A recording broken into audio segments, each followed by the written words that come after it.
Bonjour à tous les amis, c'est Alexandre pour le collectif Jean-Baptiste.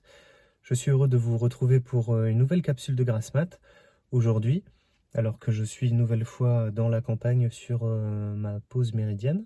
J'avais à cœur de vous partager voilà, quelques encouragements, quelques exhortations et de prier pour vous et avec vous en ce jour, en espérant que vous puissiez vraiment recevoir avec un cœur ouvert et plein de foi ce que le Seigneur a déposé sur mon cœur pour vous.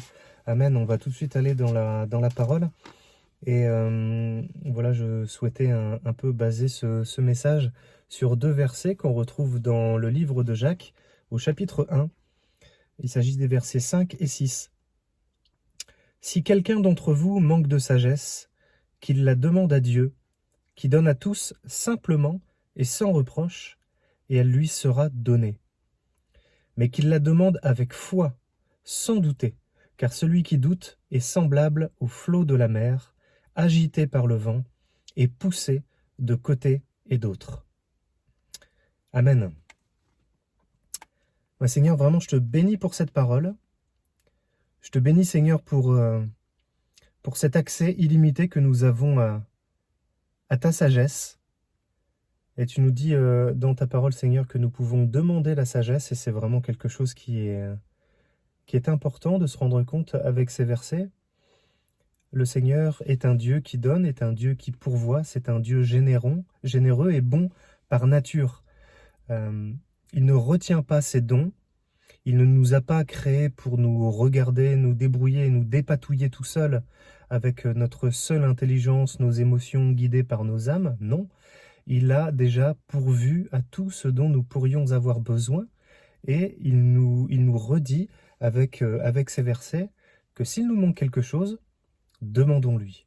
Mais si nous lui demandons, demandons-le avec foi.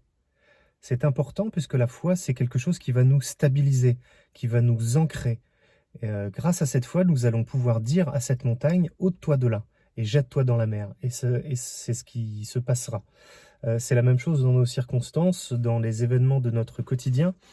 Si nous restons fermement ancrés en Jésus, si nous lui adressons nos requêtes avec foi, si nous lui demandons d'un cœur sincère, d'un cœur persévérant, d'un cœur plein de confiance, nous sommes déjà sûrs que nous avons déjà reçu ce que nous avons demandé, même si nous n'en voyons pas encore la manifestation. C'est ça la foi. La foi, c'est croire avec notre cœur et non pas avec nos yeux. Marcher par la foi et non par la vue, nous dit aussi la parole.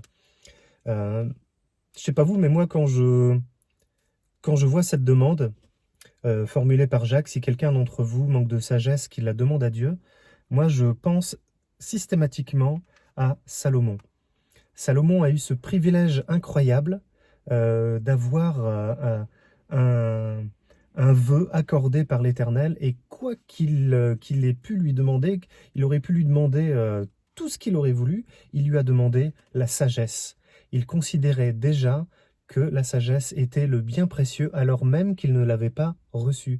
C'est ça un petit peu presque tout le paradoxe, parce que pour demander la sagesse, il faut déjà faire preuve d'une forme de sagesse, il faut en tout cas la rechercher de tout son cœur. Il faut non seulement la rechercher, mais il faut aussi se rendre compte que c'est quelque chose qui nous fait défaut, dont on a besoin constamment tous les jours de notre vie, dans toutes les circonstances, parce que nous avons tous les jours sans arrêt tout un tas de décisions à prendre, petites ou grandes, dans notre vie professionnelle ou notre vie familiale. Nous avons besoin de la sagesse. Et Salomon, ce jour-là, a eu la révélation divine de demander la sagesse. Et non seulement la sagesse lui a été accordée, mais avec ça, tout le reste, gloire, richesse, honneur. Des gens venaient de partout pour le consulter, même la reine de Saba venait d'Égypte pour le consulter et pour avoir des éclairages sur des questions litigieuses en cours dans son royaume, etc., etc. La Bible regorge d'exemples dans lesquels Salomon a rendu la justice. Salomon était un homme selon le cœur de Dieu, avec lui David et tant d'autres figures de la Bible. Et ce que l'apôtre Jacques nous redit ici, c'est que si nous manquons de quelque chose, demandons-le à Dieu. particulièrement s'il s'agit de sagesse. Parce que quand nous sommes revêtus de sagesse, c'est vraiment comme un manteau qui va nous protéger, qui va nous apporter, comment je pourrais dire ça, comme un réconfort, une chaleur dans toutes les occasions que nous aurons à affronter tout au long de la journée. C'est ça vraiment, je crois, un des grands enseignements que l'on peut tirer de ce verset. Un autre partie, pour finir peut-être, la demander avec foi. Demander avec foi. Il ne s'agit pas de demander comme ça du bout du cœur ou du bout des lèvres, voilà, vaguement comme ça, là, hop, je fais les courses, et puis entre l'épicerie et le fromage, ah bah Seigneur, donne-moi la sagesse. Il s'agit bien de se mettre à part pour Dieu, d'être régulier dans notre temps de prière, d'être sérieux avec Dieu. Dieu est sérieux avec nous et il veut de nous que nous soyons sérieux avec lui.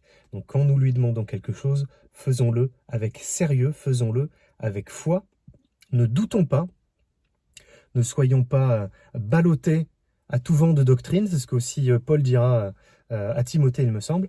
Ne soyons pas comme ça ballottés à tout vent de doctrine, ne soyons pas comme des flots agités de la mer, agités par le vent, poussés de côté et d'autre, ne sachant pas vraiment quoi demander, etc. Mais soyons vraiment sûrs de ce que nous demandons, soyons sûrs que le Seigneur, non seulement il veut nous le donner, mais qu'il nous l'a déjà donné, et il n'attend finalement de nous que notre oui, qu'une recherche de tout notre cœur, que d'un cœur sincère. Et ainsi, voilà, nous pourrons vraiment recevoir et nous aurons la manifestation de cette bénédiction dans notre vie.